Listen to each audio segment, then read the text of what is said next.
ദൈവനാമത്തിന് മഹത്വം ഉണ്ടാകട്ടെ. To reach the unreach Ethan T വിയുടെ ഈ ശാബ സ്കൂൾ വചന പഠന ക്ലാസ്സിലേക്ക് പ്രിയപ്പെട്ട എല്ലാ ദൈവവിശ്വാസികളെയും സ്നേഹപൂർവ്വം സ്വാഗതം ചെയ്യുന്നു. കർത്താവിൽ പ്രിയ ദൈവജനമേ, സംഭവബഹുലമായ ഒരാഴ്ചവട്ടക്കാലം നമ്മളെല്ലാവരെയും വിട്ട് കടന്നുപോയി. ദൈവത്തിൻ്റെ മഹിമാഹരത്തിന് കീഴിലായിരിക്കാൻ തക്കവണ്ണം, വലിയ കൃപയിൽ കീഴിലായിരിക്കാൻ തക്കവണ്ണം നമുക്കെല്ലാവർക്കും അവസരം കിട്ടി. ലോകമെമ്പാടും വ്യത്യസ്തങ്ങളായ സംഭവങ്ങളും വലിയ വാർത്തകളും ഒക്കെ സംഭവിച്ചുകൊണ്ടിരിക്കുന്ന ഈ കാലഘട്ടത്തിൽ ഉപജീവനത്തിനോ അതിജീവനത്തിനോ വേണ്ടി മനുഷ്യൻ പലായനം ചെയ്യേണ്ടി വരുന്ന ഈ കാലഘട്ടത്തിൽ ദൈവസ്നേഹത്തിൻ്റെ മഹാത്മ്യത്തെക്കുറിച്ച് പഠിക്കുവാൻ, അതിനെ ഉൾക്കൊള്ളുവാൻ നമുക്കെല്ലാവർക്കും വലിയവനായ ദൈവം എത്ര വലിയ സ്നേഹം കൊണ്ടാണ് നമ്മെ സ്നേഹിച്ചിരിക്കുന്നത് എന്ന് വചനം നമുക്ക് സാക്ഷ്യമാണ്, നമ്മുടെ ജീവിതം നമുക്ക് സാക്ഷ്യമാണ്. നാം ഈ ക്വാർട്ടറിലുടനീളം നമ്മൾ പഠിച്ചു വരുന്നത് ദൈവത്തിൻ്റെ സ്നേഹവും നീതിയും എന്ന പേരിലുള്ള പാഠങ്ങളാണ്. കഴിഞ്ഞ 5 പാഠങ്ങൾ നമ്മൾ പഠിച്ചപ്പോഴും വലിയവനായ ദൈവം സൃഷ്ടികാലം മുതൽക്ക് ഇങ്ങോട്ട് നാം ജീവിച്ചിരിക്കുന്ന ഈ നിമിഷം വരെ നമ്മുടെ ഓരോരുത്തരുടെയും മനുഷ്യരാശിയുടെയും പ്രപഞ്ചത്തിൻ്റെയും നിലനിൽപ്പിൽ അവൻ്റെ ഇടപെടൽ, അവൻ്റെ കരുതൽ, അവൻ്റെ സ്നേഹം എത്ര വലുതാണ് എന്ന് നമ്മെ പഠിപ്പിച്ചു. ദൈവമില്ല എന്ന് മൂഢൻ തൻ്റെ ഹൃദയത്തിൽ പറയുന്നുവെന്ന് സങ്കീർത്തനക്കാരൻ പഠിപ്പിക്കുന്നുണ്ട്. മൂഢസ്വർഗങ്ങളിലിരുന്നു കൊണ്ട്, സങ്കല്പ പാതകളിലിരുന്നു കൊണ്ട് മനുഷ്യൻ ദൈവത്തെ തള്ളിപ്പറയുമ്പോൾ, ദൈവനീതിയെ നിഷേധിക്കുമ്പോൾ, ദൈവത്തിൻ്റെ സ്നേഹത്തിനെ നിഷേധിക്കുമ്പോൾ ആ മനുഷ്യനോടും അലിവ് കാണിക്കുന്നവനാണ് ദൈവം. ദൈവത്തിൻ്റെ അടുക്കൽ വരുന്നവൻ ദൈവമുണ്ട് എന്നും ദൈവം നമ്മെ എല്ലാവരും അനുഗ്രഹിക്കുന്നു എന്നും വിശ്വസിക്കണം എന്ന് അവൻ ആഗ്രഹിക്കുന്നു. അതുകൊണ്ട് തന്നെ വർഷങ്ങളായി ദൈവത്തിൻ്റെ തിരുവചനം പഠിക്കുന്നവരാണ് നമ്മളെന്ന് അഭിമാനിച്ചിരുന്നാൽ പോലും ഈ നിമിഷത്തിൻ്റെ സുവിശേഷം, ഈ നിമിഷത്തിൻ്റെ സദ്വർത്തമാനം, ഈ നിമിഷത്തിൻ്റെ വചനം ദൈവം നമ്മെ കേൾപ്പിക്കുന്നുണ്ട്. പല വാക്യങ്ങളും പല വേദഭാഗങ്ങളും ആവർത്തിച്ച് നമുക്ക് പഠിക്കേണ്ടി വരുന്നത് അതുകൊണ്ടാണ്.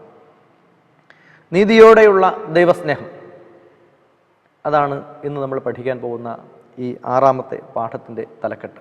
നീതിയോടെയുള്ള ദൈവസ്നേഹം. നമുക്ക് മനപാഠവാക്യമായി ഇരമ്യാവിൻ്റെ പ്രവചനം 9-ാം അധ്യായത്തിൻ്റെ 24-ാമത്തെ വാക്യമാണ് നൽകിയിരിക്കുന്നത്. യഹോവയായ ഞാൻ ഭൂമിയിൽ ദയയും ന്യായവും നീതിയും പ്രവർത്തിക്കുന്നു എന്നിങ്ങനെ എന്നെ ഗ്രഹിച്ചറിയുന്നതിൽ തന്നെ പ്രശംസിക്കട്ടെ. ഇതിലല്ലോ എനിക്ക് പ്രസാദമുള്ളത് എന്ന് യഹോവയുടെ അരുളപ്പാട്. വലിയ പ്രവാചകനായ ഇരമ്യാവ് ലോകത്തോട് ദൈവത്തിൻ്റെ സ്വഭാവത്തെ പഠിപ്പിക്കുകയാണ്. വിശുദ്ധ വേദപുസ്തകത്തിൽ നാം എല്ലാ ഭാഗങ്ങളും, ഓരോ വചനങ്ങൾ വായിക്കുമ്പോഴും ദൈവസ്നേഹത്തിൻ്റെ അല്ലെങ്കിൽ ദൈവത്തിൻ്റെ സ്വഭാവത്തെ അവിടെ വ്യക്തമാക്കുന്നുണ്ട്.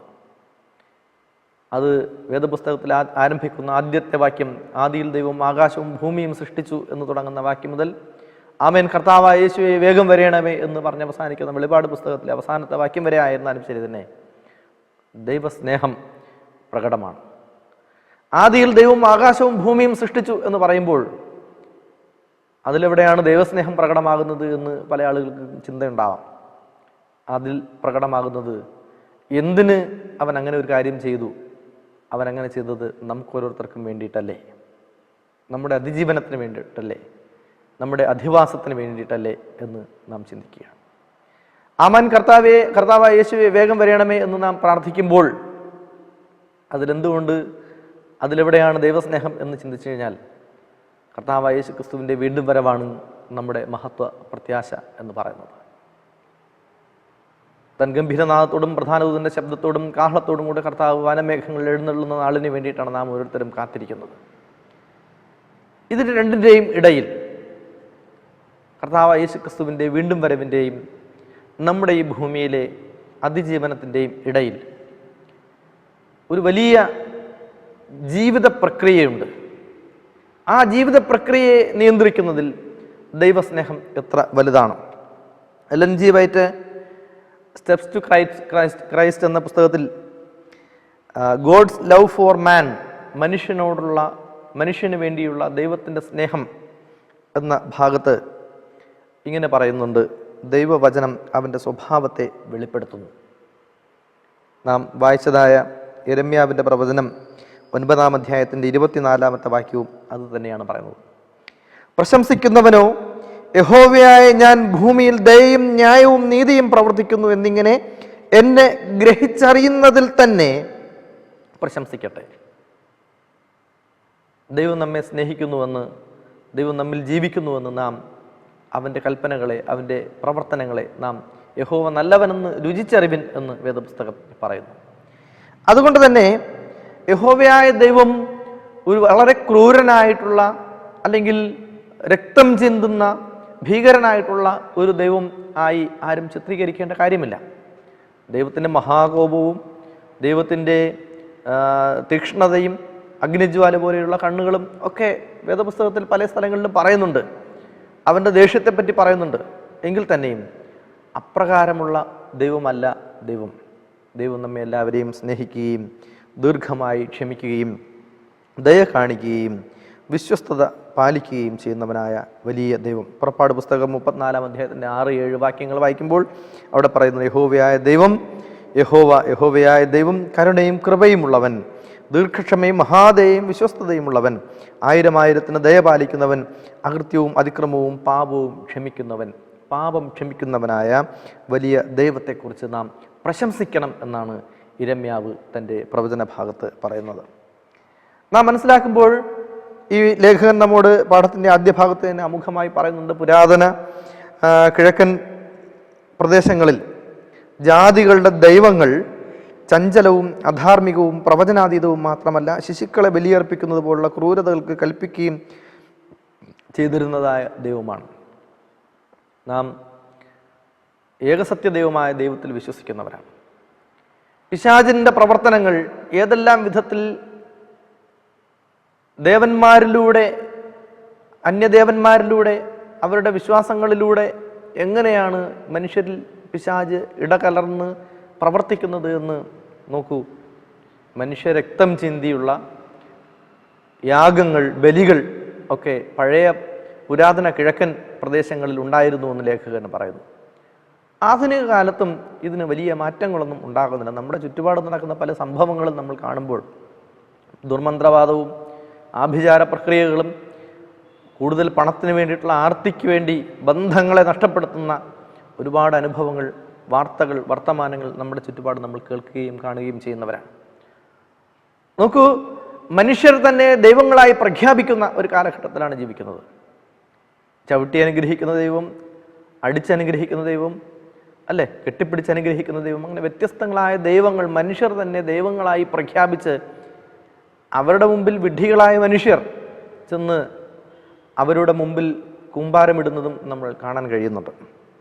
അങ്ങനെയുള്ള ദേവന്മാരെ ദൈവം അവരെയൊക്കെയും കുണ്ടറകളിലേക്ക്, തീപ്പൊയ്കയിൽ ഇട്ട് കളയുന്ന നാൾ സമീപിക്കുന്ന സമയത്താണ് വേദപുസ്തകത്തിൽ സമ്പൂർണനും നല്ലവനും സ്നേഹമുള്ളവനും നന്മ കൊണ്ട് നമ്മെ എല്ലാവരെയും അനുഗ്രഹിക്കുന്നവനും കൃപമേൽ കൃപ ചൊരിയുന്നവനുമായുള്ള ദൈവസ്നേഹത്തെക്കുറിച്ച് നമ്മൾ പഠിക്കുന്നത്. അതുകൊണ്ട് ദൈവത്തിൻ്റെ സ്നേഹത്തെക്കുറിച്ച് പറയുമ്പോൾ അവൻ്റെ നീതിയെക്കുറിച്ചും കൂടെ നാം സംസാരിക്കേണ്ടിയിരിക്കുന്നു. ആ നീതിയും ദൈവത്തിൻ്റെ ആ സ്നേഹവും ഇവ തമ്മിലുള്ള ഒരു പാരസ്പര്യം, ഇവ തമ്മിലുള്ള ഇഴചേരൽ എങ്ങനെയാണ് നമ്മുടെ ഓരോരുത്തരുടെയും ജീവിതങ്ങളിൽ സംഭവിക്കുന്നത്? അതിനെക്കുറിച്ചാണ് നമ്മൾ ഈ ആഴ്ചയിൽ നമ്മൾ പഠിക്കുന്നത്. എല്ലാവരെയും ദൈവസ്നേഹത്തിൽ ഞാൻ സ്വാഗതം ചെയ്യുന്നു. നമുക്ക് പാഠങ്ങളിലേക്ക് പ്രവേശിക്കാം.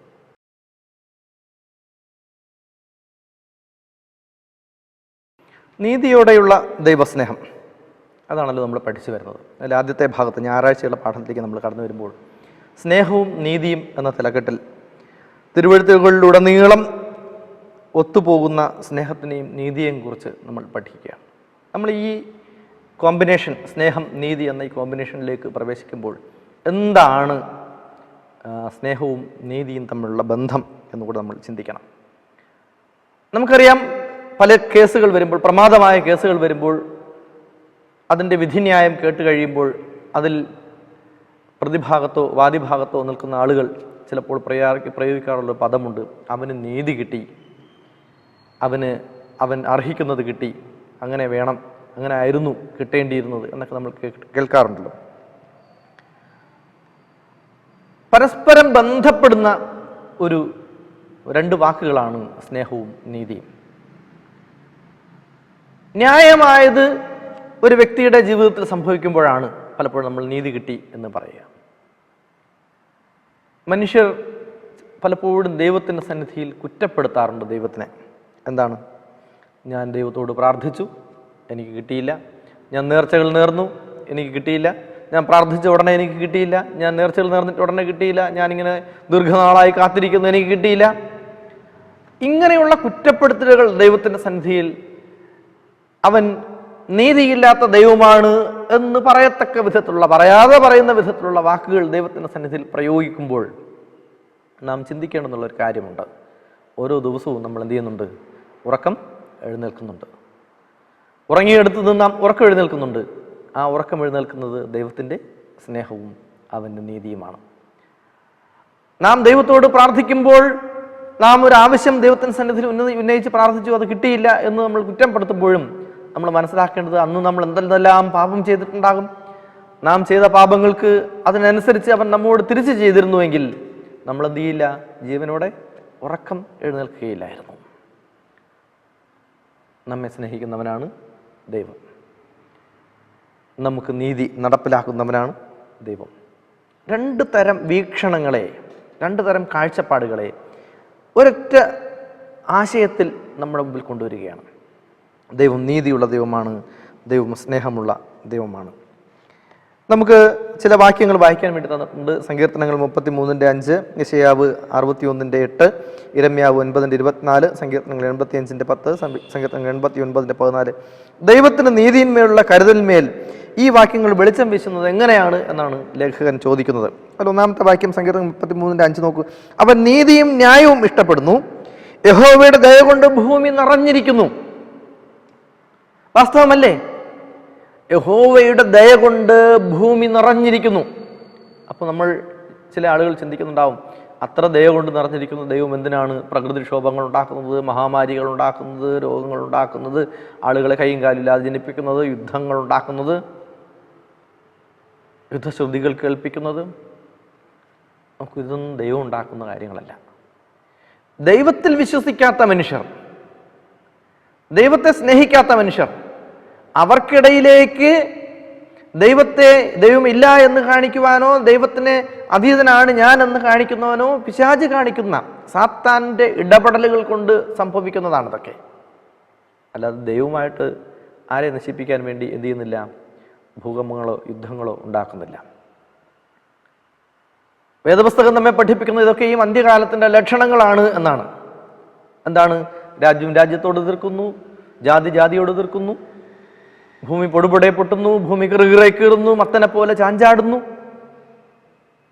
പക്ഷേ ദൈവത്തിൻ്റെ സ്നേഹം, ഭൂമി യഹോവയുടെ സ്നേഹം കൊണ്ട്, ദയ കൊണ്ട് ഭൂമി നിറഞ്ഞിരിക്കുന്നു.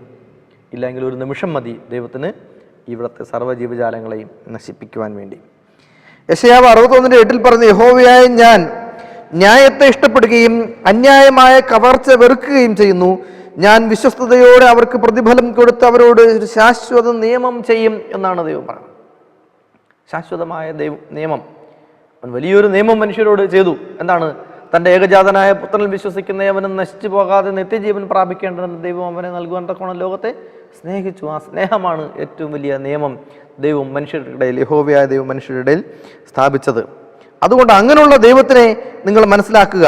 നാം മനപ്പാഠവാക്യത്തിൽ പഠിച്ചതുപോലെ, ഇരമ്യാവിൻ്റെ പ്രവചനം 9:24 മനപ്പാഠവാക്യത്തിൽ പഠിച്ചതുപോലെ, പ്രശംസിക്കുന്നവനോ യഹോവയായ ഞാൻ ഭൂമിയിൽ ദയയും നീതിയും ന്യായവും പ്രവർത്തിക്കുന്നു എന്ന് പറഞ്ഞ് എന്ത് ചെയ്യുക?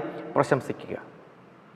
അതിലാണ് മനുഷ്യൻ പുകഴേണ്ടത്. കാരണം ഓരോ മനുഷ്യൻ്റെയും ജീവിതത്തിൽ, ഓരോ വ്യക്തിയുടെയും ജീവിതത്തിൽ കൃത്യമായി ദൈവത്തിൻ്റെ ഇടപെടലുകൾ ഉണ്ട്. സ്നേഹത്തിൻ്റെയും നീതിയുടെയും ആശയം തിരുവെഴുത്തുകളിൽ ഒരുപാട് വളരെയധികം ഇപ്രകാരം രേഖപ്പെടുത്തിയിട്ടുണ്ട്. സങ്കീർത്തനക്കാരൻ പറയുന്നത്, ദയയും വിശ്വസ്തതയും തമ്മിൽ എതിരേറ്റിരിക്കുന്നു, നീതിയും സമാധാനവും തമ്മിൽ ചുംബിച്ചിരിക്കുന്നു എന്നാണ് പറയുന്നത്. നോക്കൂ, ദൈവസ്നേഹത്തിൻ്റെ അനുഭവങ്ങൾ. ദയയും നീതിയും ന്യായവും പ്രവർത്തിക്കുന്നവനാണ് ദൈവമെന്ന് മനുഷ്യരോട് ആവർത്തിച്ച് ആവർത്തിച്ച് ആവർത്തിച്ച് പറയുകയും അവൻ്റെ സ്നേഹത്തിൽ അധിവസിക്കുവാൻ ദൈവം എല്ലാവരെയും വീണ്ടും വീണ്ടും ഓർമ്മിപ്പിക്കുകയാണ് ചെയ്യുന്നത്. എവിടെയെങ്കിലും ദൈവം കലഹത്തിന് ആഹ്വാനം ചെയ്യുന്നത് നമ്മൾ കണ്ടിട്ടുണ്ടോ? വേദപുസ്തകത്തിൽ ഏതെങ്കിലും ഒരു ഭാഗത്ത് എവിടെയെങ്കിലും നിങ്ങൾ പോയി യുദ്ധം ചെയ്തോളൂ എന്ന് പറഞ്ഞ് നശിപ്പിക്കുവാൻ വേണ്ടി, ജാതികളെ നശിപ്പിക്കുവാൻ വേണ്ടി, പരസ്പരം കലഹിക്കുവാൻ വേണ്ടി? കലഹത്തിൻ്റെ ദൈവമല്ല നമ്മുടെ ദൈവം. നമ്മുടെ ദൈവം സ്നേഹത്തിൻ്റെ ദൈവമാണ്. ശത്രുക്കളെ പോലും സ്നേഹിക്കുവാൻ പഠിപ്പിച്ചവനായ ദൈവമാണ്, അല്ലേ? വാസ്തവത്തിൽ ഇത്തരത്തിലുള്ള ഈ ഒരു അനുഭവം നമുക്ക് മനുഷ്യർക്ക് ഭൂമിയിൽ നൽകിയിരിക്കുന്നത് എന്തുകൊണ്ടാണ്? ഇത് ഒരു ദൈവീക സ്നേഹത്തിൻ്റെ, നാം സ്വർഗത്തിൽ ചെല്ലുമ്പോൾ അവിടെ കലഹമില്ല, വഴക്കില്ല, പകയില്ല, പിണക്കമില്ല, ശങ്കകളൊന്നും തന്നെയില്ല. നാം ദൈവത്തിൻ്റെ പാട്ട് പാടിക്കൊണ്ട്, കുഞ്ഞാടിൻ്റെ പാട്ട്, മോശയുടെ പാട്ട് പാടിക്കൊണ്ട്, സൈന്യങ്ങളുടെ ദൈവമായ ഹോ പരിശുദ്ധൻ പരിശുദ്ധൻ പരിശുദ്ധൻ എന്ന് ദൂതന്മാർക്കൊപ്പം ആർത്തുപാടി ആനന്ദത്തോടെ കഴിയുന്ന ആ ഒരു പരിമള ദേശം ആണ് സ്വർഗീയ ദേശം. അതിൻ്റെ ഒരു അനുഭവം നമ്മുടെ ഓരോരുത്തരുടെയും ജീവിതത്തിൽ ഉണ്ടാകണമെങ്കിൽ ദൈവസ്നേഹത്തിൻ്റെ രുചി നാം മനസ്സിലാക്കിയേ പറ്റൂ. അതാണ് സങ്കീർത്തനക്കാരൻ 85:10 പറഞ്ഞത്. എന്താണ്? ദൈവത്തിൽ ദയയും വിശ്വസ്തതയും തമ്മിൽ എതിരേറ്റിരിക്കുന്നു, നീതിയും സമാധാനവും തമ്മിൽ ചുംബിച്ചിരിക്കുന്നു. അപ്പം നമ്മിൽ നിന്ന് ദൈവം പ്രതീക്ഷിക്കുന്നത് എന്താണ്? നാം പ്രവാചകനായ മീഖ പ്രവചനത്തിൻ്റെ 6-ാം അധ്യായത്തിൻ്റെ 8-ാമത്തെ വാക്യം നമ്മൾ ഒരുപാട് തവണ കേട്ടിട്ടുണ്ട്. മനുഷ്യ, നല്ലതെന്തെന്ന് ഞാൻ നിനക്ക് കാണിച്ചു തന്നിരിക്കുന്നു, നന്മ ചെയ്യാനും ദയാതൽപരനായിരിക്കാനും അല്ലാതെ മറ്റെന്താണ് ഞാൻ നിന്നോട് ആവശ്യപ്പെടുന്നത്? നോക്കൂ, പ്രവാചകൻ മുഖാന്തരം ദൈവം ലോകത്തോട് പറഞ്ഞ കാര്യം ഇതാണ്. എന്താണ്? നന്മ ചെയ്യാനും ദയാതൽപരനായിരിക്കാനും അല്ലാതെ മറ്റെന്താണ് ഞാൻ നിങ്ങളോട് ആവശ്യപ്പെടുന്നത്? അല്ലേ? മനുഷ്യ, നല്ലത് എന്തെന്ന് ഞാൻ നിനക്ക് കാണിച്ചു തന്നെ. അതാണ് ഞാൻ പറയുന്നത്, ദൈവം ഒരിക്കലും കലഹത്തിന് ആഹ്വാനം ചെയ്യുന്ന ദൈവമല്ല. എന്നാൽ ദൈവത്തെ സ്നേഹിക്കുന്നവർക്ക് അവൻ കൊടുക്കുന്ന പ്രതിഫലം വലുതാണ്. ദൈവത്തെ സ്നേഹിക്കുന്നവരെ ദ്രോഹിക്കുവാൻ ഒരിക്കലും ദൈവം അനുവദിക്കുകയില്ല. അങ്ങനെയുള്ളവരെ ദൈവം നശിപ്പിക്കാൻ ശ്രമിക്കുകയും ചെയ്യും. അതാണ് വേദപുസ്തകം ദൈവസ്നേഹത്തിൻ്റെ മാഹാത്മ്യത്തെക്കുറിച്ച് നമ്മോട് പറയുന്നത്. നോക്കൂ, ഇപ്പോൾ പോലും വികൃതമാക്കപ്പെട്ട മനുഷ്യന്യായത്തിന് എന്തൊക്കെ ഉദാഹരണങ്ങൾ! അങ്ങനെയാണെങ്കിൽ ഒരു ദിവസം ദൈവത്തിൻ്റെ സമ്പൂർണ്ണ നീതി നടപ്പിലാക്കുന്നതിന് നാം ദൈവത്തോട് നിലവിളിക്കേണ്ടതല്ലയോ? ദൈവം തൻ്റെ സമ്പൂർണ്ണ നീതി മനുഷ്യരുടെ ഇടയിൽ നടപ്പിലാക്കിയാൽ എന്തായിരിക്കും മനുഷ്യരുടെ അവസ്ഥ? പരസ്പര സ്നേഹമില്ല, ദയയില്ല, കരുണയില്ല, അനുകമ്പയില്ല, മനുഷ്യനോടുമില്ല, മൃഗങ്ങളോടുമില്ല, പ്രകൃതിയിലെ മറ്റ് ജീവജാലങ്ങളോടുമില്ല. നമുക്ക് എല്ലാ പ്രഭാതത്തിലും എല്ലാ ജീവജാലങ്ങളും ദൈവത്തെ മഹത്വീകരിക്കുന്നുണ്ട്. നമ്മളും അതിനോടൊപ്പം ദൈവത്തെ മഹത്വീകരിച്ചുകൊണ്ട് എല്ലാവരെയും സ്നേഹിച്ച് ജീവിക്കുവാനാണ് പഠിക്കേണ്ടത്. അതാണ് സുവിശേഷം. സ്നേഹമാണ് വലിയ സുവിശേഷം. കർത്താവ് യേശുക്രിസ്തുവിനെ നമുക്ക് വേണ്ടി നൽകിയ ആ വലിയ സ്നേഹമാണ് ഏറ്റവും വലിയ സുവിശേഷം. അപ്പം അതുകൊണ്ട് സ്നേഹവും നീതിയും തമ്മിൽ എതിരേൽക്കുന്നു എന്ന് പറയുമ്പോൾ പരസ്പരം രണ്ടും ഒത്തുപോകുന്ന പദങ്ങളാണ്. അവൻ നീതി പ്രവർത്തിച്ചു. എങ്ങനെ? മനുഷ്യരെ വീണ്ടെടുക്കുവാൻ വേണ്ടി തൻ്റെ പ്രിയപുത്രനെ കാൽവരിയിൽ യാഗമാക്കി. ആ ഒരു സ്നേഹത്തിൻ്റെ ബലം, ആ ഒരു സ്നേഹത്തിൻ്റെ കണ്ണി പൊട്ടിപ്പോകാതെ നാം ദൈവവചനത്തിൽ ആശ്രയിച്ചുകൊണ്ട് മുന്നോട്ട് പോകണമെന്നാണ് ഈ ഭാഗം നമ്മെ വീണ്ടും വീണ്ടും ഓർമ്മിപ്പിക്കുന്നത്.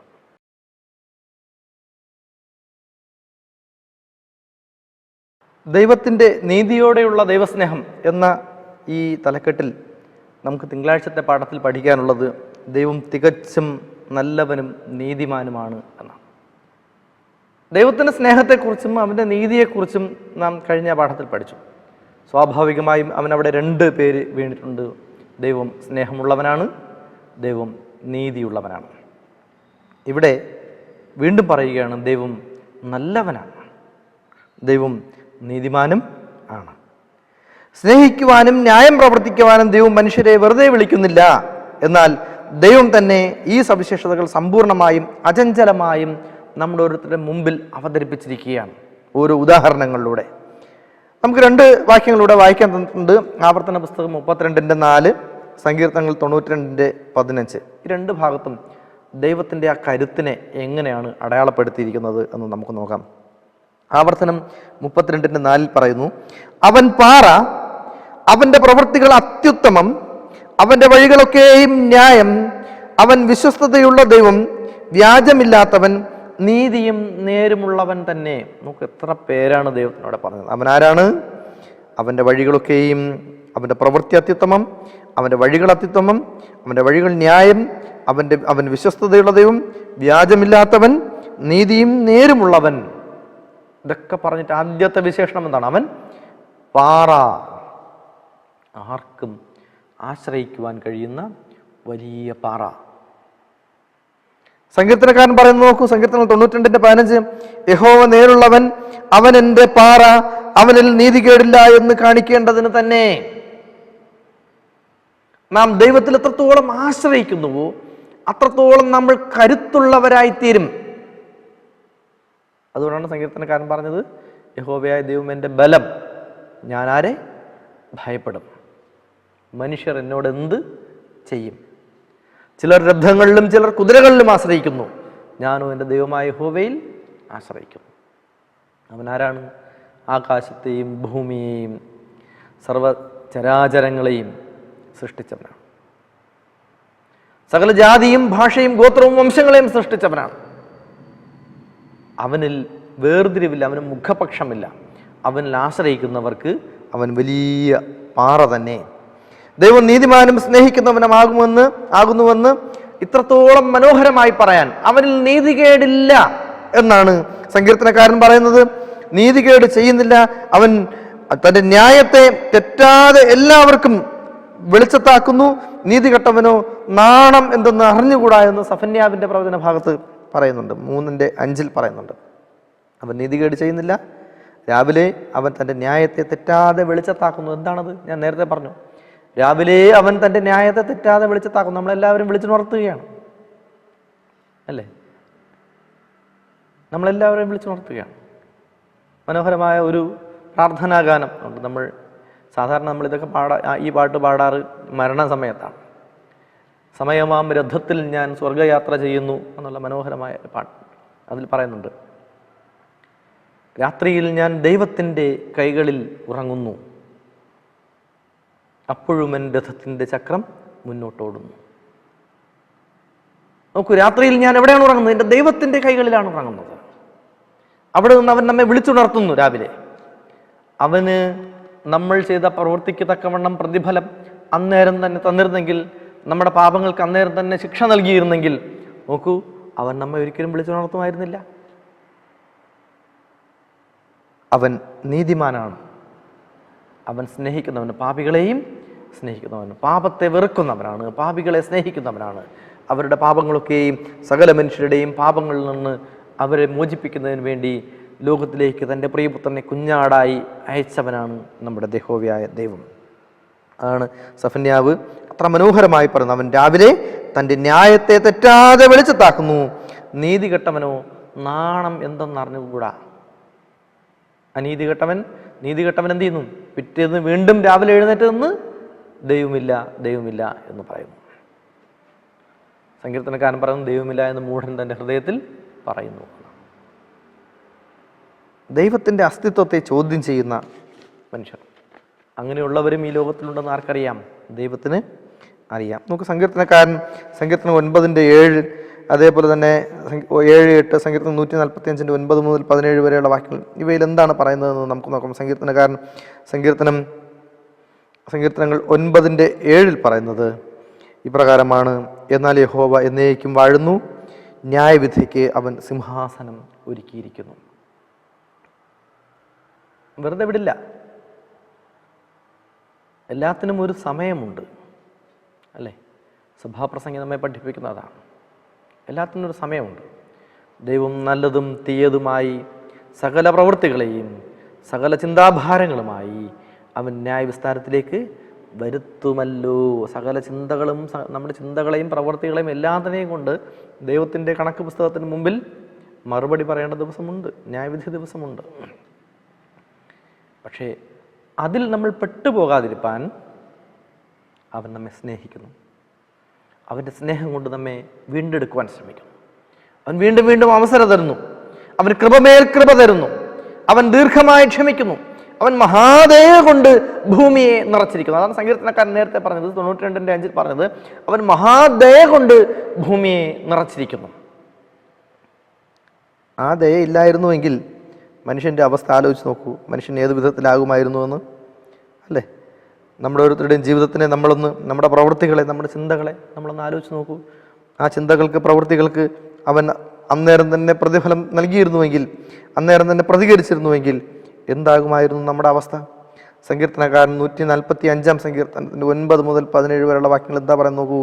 യഹോവ എല്ലാവർക്കും നല്ലവൻ, തൻ്റെ സകല പ്രവൃത്തികളോടും അവന് കരുണ തോന്നുന്നു. അവൻ്റെ പ്രവൃത്തികൾ എന്താ? നമ്മളെല്ലാവരും അവൻ്റെ പ്രവൃത്തികളാണ്, അവൻ്റെ സൃഷ്ടികൾ. യഹോവേ, നിന്റെ സകല പ്രവൃത്തികളും നിനക്ക് സ്തോത്രം ചെയ്യും. നിന്റെ ഭക്തന്മാർ നിന്നെ വാഴ്ത്തും. മനുഷ്യപുത്രന്മാരോട് അവൻ വീര്യപ്രവൃത്തികളും അവന്റെ രാജ്യത്വത്തിന് തേജസ്സും മഹത്വവും പ്രസ്താവിക്കേണ്ടതിന് അവർ നിന്റെ രാജ്യത്വത്തിന്റെ മഹത്വം പ്രസിദ്ധമാക്കി നിന്റെ ശക്തിയെക്കുറിച്ച് സംസാരിക്കും. വീഴുന്നവരെയൊക്കെയും യഹോവ താങ്ങുന്നു, കുനിഞ്ഞിരിക്കുന്നവരെയൊക്കെയും അവൻ നിവർത്തുന്നു. എല്ലാവരുടെയും കണ്ണ് നിന്നെ നോക്കി കാത്തിരിക്കുന്നു. നീ തത്സമയത്ത് അവർക്ക് ഭക്ഷണം കൊടുക്കുന്നു. നീ തൃക്കൈ തുറന്ന് ജീവനുള്ളതൊക്കെയും പ്രസാദം കൊണ്ട് തൃപ്തി വരുത്തുന്നു. യഹോവ തൻ്റെ സകല വഴികളിലും നീതിമാനും തൻ്റെ സകല പ്രവൃത്തികളിലും ദയാലുവും ആകുന്നു. 18-ാമത്തെ വാക്യം കൂടെ നമ്മൾ വായിക്കേണ്ടിയിരിക്കുന്നു. എന്താണ്? യഹോവ തന്നെ വിളിച്ചപേക്ഷിക്കുന്നവർക്കും സത്യമായി തന്നെ വിളിച്ചപേക്ഷിക്കുന്നവർക്കും സമീപസ്ഥൻ ആകുന്നു. നാം ദൈവത്തോട് എന്ത് കാണിക്കണം? ആത്മാർത്ഥത കാണിക്കണം. പ്രാർത്ഥിക്കുമ്പോൾ ദൈവം തന്നെ നമ്മോട് പറഞ്ഞിട്ടുള്ള കാര്യം, പ്രാർത്ഥിക്കുമ്പോൾ നിങ്ങൾ പ്രാർത്ഥിക്കുന്ന കാര്യം നിങ്ങൾക്ക് ലഭിച്ചു എന്ന് വിശ്വസിച്ച് പ്രാർത്ഥിക്കുവിൻ. നമ്മിൽ എത്ര പേരാണ് അങ്ങനെ പ്രാർത്ഥിക്കുന്നത്? ചില ആളുകൾ നേരം പോക്കിന് വേണ്ടി പ്രാർത്ഥിക്കുന്നവരുണ്ട്. ചില ആളുകൾ പ്രാർത്ഥിക്കാൻ പറഞ്ഞതുകൊണ്ട് പ്രാർത്ഥിക്കുന്നവരുണ്ട്. ചില ആളുകൾ വാചാലമായി പ്രാർത്ഥിക്കുന്നവരുണ്ട്. ചില ആളുകൾ രഹസ്യമായി പ്രാർത്ഥിക്കുന്നവരുണ്ട്. നിനക്ക് ദൈവത്തോട് സംസാരിക്കുവാനുള്ള അവസരമാണ് പ്രാർത്ഥന എന്ന് ബോധ്യം വേണം നാം പ്രാർത്ഥിക്കുമ്പോൾ. പ്രാർത്ഥനയിൽ നീ സംസാരിക്കുന്നത് ദൈവത്തോടാണ് എന്ന് ബോധ്യം വേണം. അവിടെ കിടന്ന് ബഹളം വയ്ക്കുക എന്നല്ല, അന്യഭാഷകൾ പറഞ്ഞ് ബഹളം വയ്ക്കുക എന്നല്ല വേണ്ടത്. ദൈവത്തിന് അങ്ങനെ കേൾക്കേണ്ട. നമ്മൾ പറയുന്നത് കൃത്യമായി ദൈവത്തിന് മനസ്സിലാവും. നമ്മുടെ ഭാഷ ഏതാണ് എന്ന് ദൈവത്തിന് കൃത്യമായി മനസ്സിലാവും. നാം ദൈവത്തോട് ശാന്തമായി ദൈവത്തോട് സംസാരിക്കുന്നത് ദൈവത്തിനെ പേടിപ്പിക്കാൻ വേണ്ടിയാണ്. സങ്കീർത്തനക്കാരനായ ദാവീദ് പറയുന്നത്, നിനക്ക് ദൈവത്തോട് പ്രാർത്ഥിക്കണമെന്ന് തോന്നുമ്പോൾ നീ രഹസ്യത്തിൽ അറയിൽ കടന്ന് അതിൻ്റെ വാതിലുകളൊക്കെ അടച്ച് രഹസ്യത്തിൽ നീ നിന്റെ ദൈവത്തോട് സംസാരിക്കുക. നമ്മൾ എത്ര പേരാണ് അത്തരത്തിൽ പ്രാർത്ഥിക്കുന്നത്? പ്രാർത്ഥന കേൾക്കുന്നവനാണ് സത്യമായി, സങ്കീർത്തനൻ പറഞ്ഞ സത്യമായി, സത്യമിട്ടവനാണ് സത്യമായി അവൻ തന്നെ വിളിച്ച് അപേക്ഷിക്കുന്ന ഏവർക്കും സമീപസ്ഥൻ ആകുന്നു. നമ്മൾ ആ വിധത്തിൽ നീതിമാനായ ഒരു ന്യായാധിപതിയായി ദൈവത്തെ കാണണം. നമ്മെ എല്ലാവരെയും സ്നേഹിക്കുന്ന അവൻ നമ്മോട് കാണിക്കുന്നതിന് നാം എന്താണ് അവന് തിരിച്ചു കൊടുക്കുന്നത്? ദാവീദ് മഹാരാജാവ് അവിടെയും ദാവീദിനെ തന്നെയാണ് നമുക്ക് ഉദാഹരണമായി പറയും. യഹോവ എനിക്ക് ചെയ്ത സകല ഉപകാരങ്ങൾക്ക് ഞാൻ അവനെന്ത് പകരം കൊടുക്കും. നമ്മുടെ ജീവിതത്തിൽ നാം ഒന്ന് ചിന്തിച്ചു നോക്കൂ. യഹോവ നമ്മുടെ ഓരോരുത്തരുടെയും ജീവിതത്തിൽ ചെയ്ത സകല ഉപകാരങ്ങൾക്കും ഞാൻ അവനെന്ത് പകരം കൊടുക്കും? നമ്മൾ സ്വയം ചോദിച്ചു നോക്കൂ.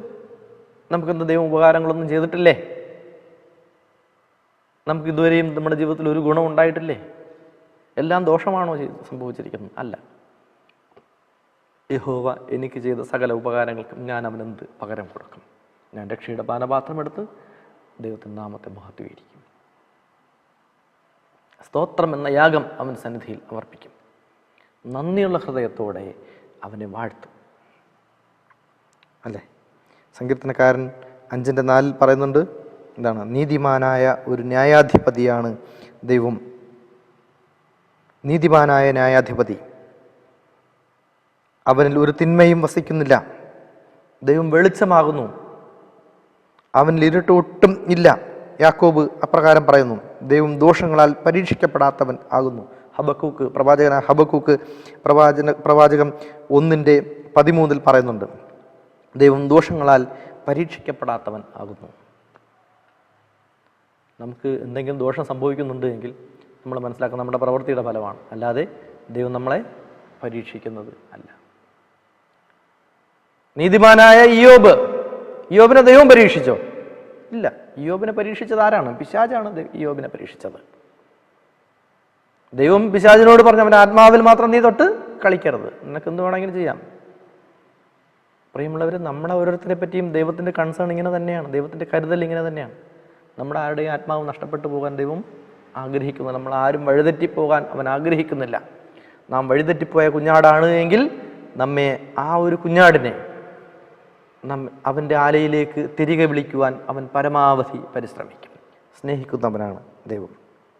അപ്പോൾ ദൈവത്തിൻ്റെ ആ ഒരു മഹാത്മ്യം, അവൻ്റെ മഹത്വം നമുക്ക് വെളിപ്പെടുന്നത് ഇപ്രകാരം പല വിധത്തിലാണ്, അല്ലേ?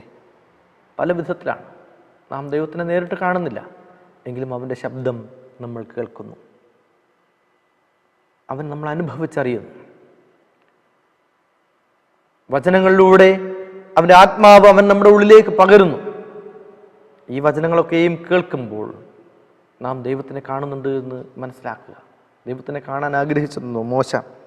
സർവശക്തനായ ദൈവത്തിൻ്റെ മുമ്പിൽ, ദൈവമേ നിൻ്റെ തേജസ് എനിക്ക് കാണിച്ചു തരണമേ എന്ന് മോശ ദൈവത്തോട് ആവശ്യപ്പെട്ടു. പക്ഷേ അവൻ എന്ത് ചെയ്യാൻ കഴിഞ്ഞില്ല. അവൻ കണ്ടത് എന്താണ്? നീല നിറത്തിലുള്ള അവൻ്റെ കാൽപാദം,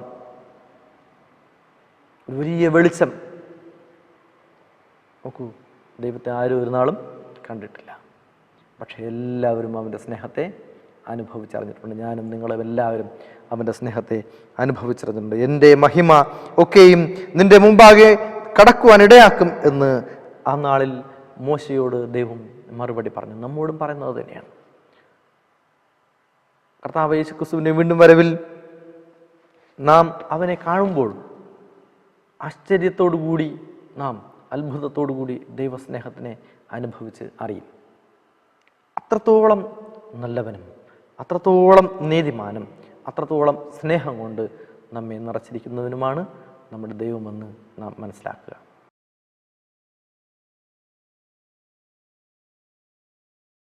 നാം ചൊവ്വാഴ്ചത്തെ പാഠഭാഗത്തേക്ക് പോകുമ്പോൾ അവിടുത്തെ തലക്കെട്ട് ദൈവത്തിൻ്റെ മാറ്റമില്ലാത്ത സ്വഭാവം എന്നാണ്. ദൈവത്തിൻ്റെ മാറ്റമില്ലാത്ത സ്വഭാവം വളരെ കൺസിസ്റ്റൻ്റാണ്. ദൈവത്തിൻ്റെ സ്വഭാവം ഓരോ സമയത്ത് ഓരോന്ന് പ്രവർത്തിക്കുകയും ഓരോന്ന് ചിന്തിക്കുകയും ചെയ്യുന്നവനല്ല. മലാഖിയുടെ പ്രവചനം 3-ാം അധ്യായം 6-ാം വാക്യം എന്താണ്? യഹോവയായ ഞാൻ മാറാത്തവൻ, യഹോവയായ ഞാൻ മാറാത്തവൻ. ഇതാരാ പറയുന്നത്? ദൈവം പറയുകയാണ്. ലേഖകൻ ഇവിടെ പ്രയോഗിച്ചിരിക്കുന്ന പദം വളരെ ആപ്റ്റായിട്ടുള്ള, വളരെ കൃത്യമായ ഒരു പദമാണ്. എന്താണ്? എന്ന് ദൈവം പ്രഖ്യാപിക്കുന്നു. അവനത് അനൗൺസ് ചെയ്യുകയാണ്, പ്രഖ്യാപിക്കുകയാണ്. യഹോവയായ ഞാൻ മാറാത്തവൻ. ദൈവത്തിന് മാറ്റമില്ല. മനുഷ്യനുണ്ടാക്കിയ രൂപങ്ങൾക്കാണ് മാറ്റം, അല്ലേ? മോശ ദൈവം വിളിച്ചിട്ട് മലയുടെ മുകളിലേക്ക് പോയി കഴിഞ്ഞപ്പോഴും താഴെയുണ്ടായിരുന്ന മനുഷ്യർക്ക് ഒരു വിശ്വാസവുമില്ല. നമ്മുടെ പൂർവ്വപിതാക്കന്മാർ അവരവരുടെ കയ്യിലുണ്ടായിരുന്ന ആഭരണങ്ങൾ, കുണുക്കുകൾ, വളകൾ ഒക്കെയും കൊണ്ട് അഹ്റോന്റെ കയ്യിൽ കൊടുത്തിട്ട് അവരൊരു കാളക്കുട്ടിയെ ഉണ്ടാക്കി ദൈവത്തെ ആരാധിച്ചു. അതിലാണോ ദൈവം വസിക്കുന്നത്? കണ്ട കല്ല്, മരങ്ങൾ കൊണ്ട് തീർത്ത വിഗ്രഹങ്ങളിലല്ല ദൈവം വസിക്കുന്നത്. 1-ാമത്തെ കൽപ്പന, ഞാനല്ലാതെ അന്യ ദൈവങ്ങൾ നിനക്ക് ഉണ്ടാകരുത്. മീത സ്വർഗത്തിലെങ്കിലും താഴെ ഭൂമിയിലെങ്കിലുമുള്ള യാതൊന്നിൻ്റെയും പ്രതിമരുത്, അതിനെ നമസ്കരിക്കരുത്, അതിനെ സേവിക്കരുത്. യഹോവയായ ഞാൻ മാറാത്തവൻ എന്ന് അവൻ പ്രഖ്യാപിച്ചുകൊണ്ട് ഒരു വലിയ പ്രൊക്ലമേഷൻ, ഒരു വലിയ പ്രഖ്യാപനം നമ്മുടെ ഇടയിലേക്ക് അവൻ നടത്തുകയാണ്. യാക്കോബ് 1:7 എന്താണ്? എല്ലാ നല്ല ദാനവും തികഞ്ഞ വരമൊക്കെയും ഉയരത്തിൽ നിന്ന് വെളിച്ചങ്ങളുടെ പിതാവിങ്കിൽ നിന്ന് ഇറങ്ങി വരുന്നു. അവന് വികാരമോ ഗതിഭേദത്താനുള്ള ആച്ഛാദനമോ ഇല്ല. ദൈവം തിന്മയുടെ ഉറവിടമല്ല, അവൻ നന്മയുടെ ഉറവിടമാണ്. ദൈവത്തിൻ്റെ സ്വഭാവം, ദൈവം മാറാത്തവൻ. അവൻ നമ്മെ വീണ്ടും വീണ്ടും അവൻ്റെ സന്നിധിയിലേക്ക് വിളിക്കുകയാണ്. എൻ്റെ അടുക്കിലേക്ക് മടങ്ങി വരുവിൻ. യാക്കോബിൻ്റെ പുത്രന്മാരെ, നിങ്ങൾ എൻ്റെ അരികിലേക്ക് മടങ്ങി വരുവിൻ. നിങ്ങൾ എൻ്റെ അരികിലേക്ക് മടങ്ങി വന്നില്ലെങ്കിൽ ഇവിടെ പറയുന്ന വാക്യം എന്താണ്? അതുകൊണ്ട് യാക്കോബിൻ്റെ പുത്രന്മാരെ, നിങ്ങൾ മുടിഞ്ഞു പോകാതെ ഇരിക്കുന്നു. അതുകൊണ്ട് പ്രിയപ്പെട്ട എൻ്റെ ജനമേ, എങ്കിലേക്ക് മടങ്ങി വരുവിൻ, ഞാൻ നിങ്ങളുടെ അടുക്കിലേക്ക് മടങ്ങി വരും. മാനസാന്തരം. നാം എബ്രായർക്കെഴുതിയ ലേഖനം പഠിക്കുമ്പോൾ അവിടെ പറഞ്ഞ, ഒരുവൻ ക്രിസ്തുവിലായാലോ അവൻ പുതിയ സൃഷ്ടി, പഴയത് കഴിഞ്ഞു പോയി.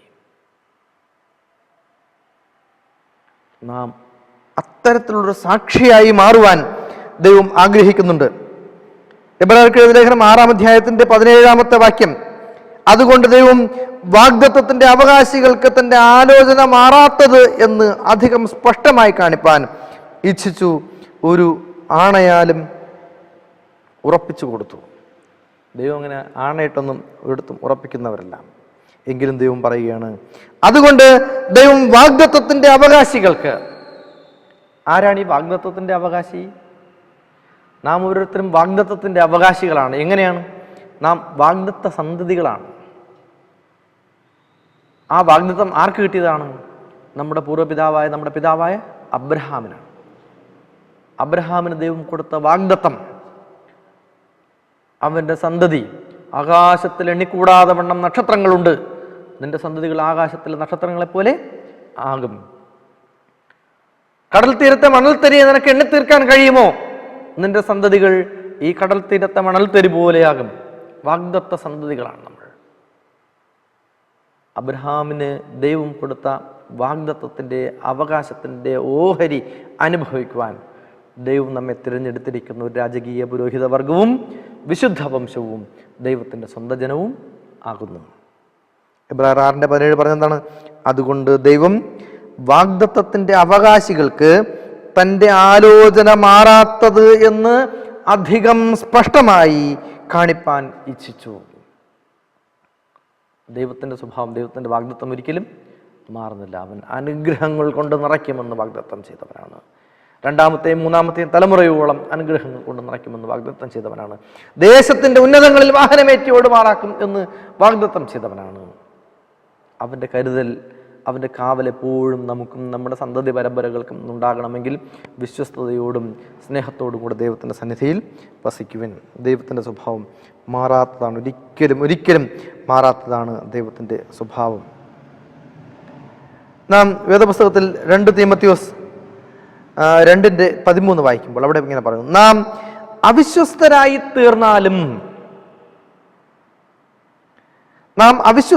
തീർന്നാലും അവൻ വിശ്വസ്തനായി പാർക്കുന്നു. തൻ്റെ സ്വഭാവം ത്യജിപ്പാൻ അവന് കഴിയുകയില്ലല്ലോ.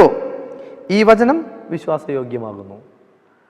ദൈവത്തിന് തൻ്റെ സ്വഭാവത്തിനെ ത്യജിക്കുവാൻ കഴിയില്ല. മനുഷ്യരത് ചെയ്യുന്നുണ്ട്. ചില സമയത്ത് മനുഷ്യൻ നല്ലവനാണ്, ചില സമയത്ത് വളരെ മോശപ്പെട്ടവനാണ്. ക്രിസ്തുയേശുവിലുള്ള ഭാവം തന്നെ നിങ്ങളിൽ ഉണ്ടായിരിക്കണമെന്ന് ഫിലിപ്പിയർക്ക് എഴുതിയ ലേഖനത്തിൽ പൗലോസ് അപ്പോസ്തലൻ പറഞ്ഞത്. ക്രിസ്തുവിൻ്റെ ഭാവം എന്താണ്? അവനെപ്പോഴും ശാന്തമായി നടക്കുകയും അവൻ്റെ കൺമുമ്പിലുണ്ടായിരുന്ന ആളുകളോട് കരുണ കാണിക്കുകയും ദീർഘമായി ക്ഷമിക്കുകയും അവരുടെ പാപങ്ങൾക്ക് നിന്ന് മോചനം കൊടുക്കുവാൻ അവർക്ക് വേണ്ടി പ്രാർത്ഥിക്കുകയും ചെയ്തവനാണ് ദൈവം.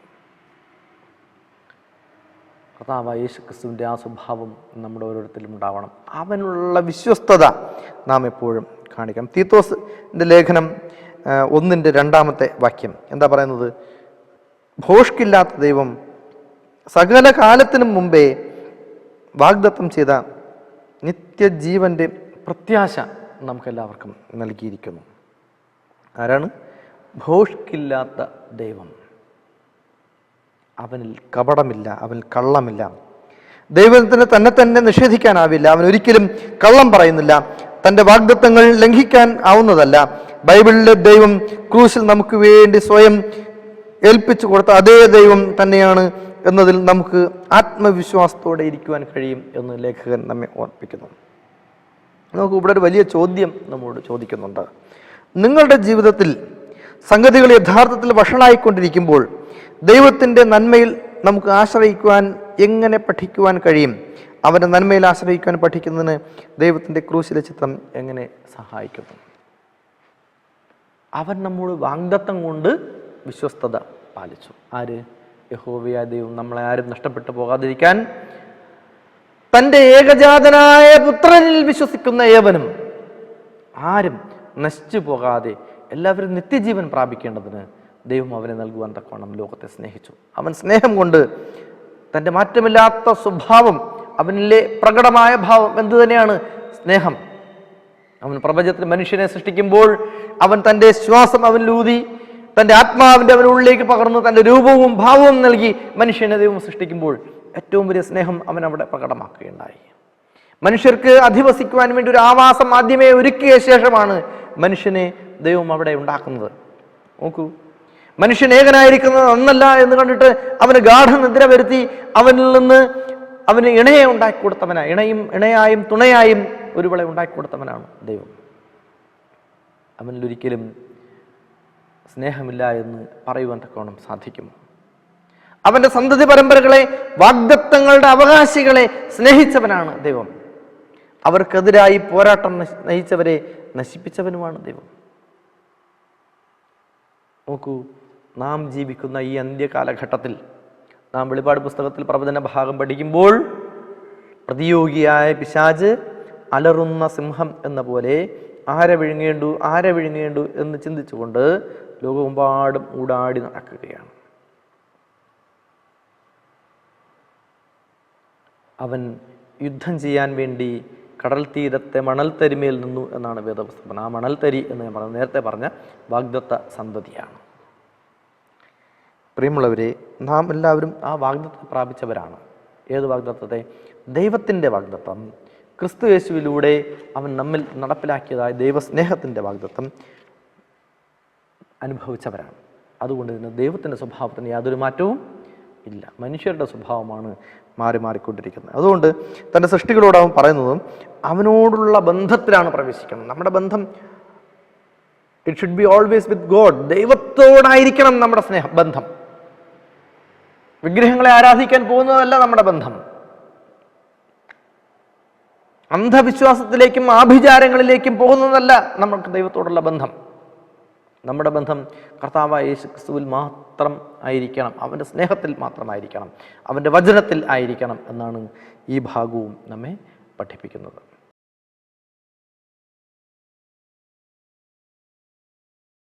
നീതിയുള്ള ദൈവസ്നേഹം. ബുധനാഴ്ചത്തെ പാഠത്തിൽ നമ്മൾ പഠിക്കുന്നത് അനുതപിക്കുന്ന ഒരു ദൈവം. അനുതപിക്കുന്ന ഒരു ദൈവം. അനുതപിക്കുക എന്ന് പറഞ്ഞാൽ എന്താ?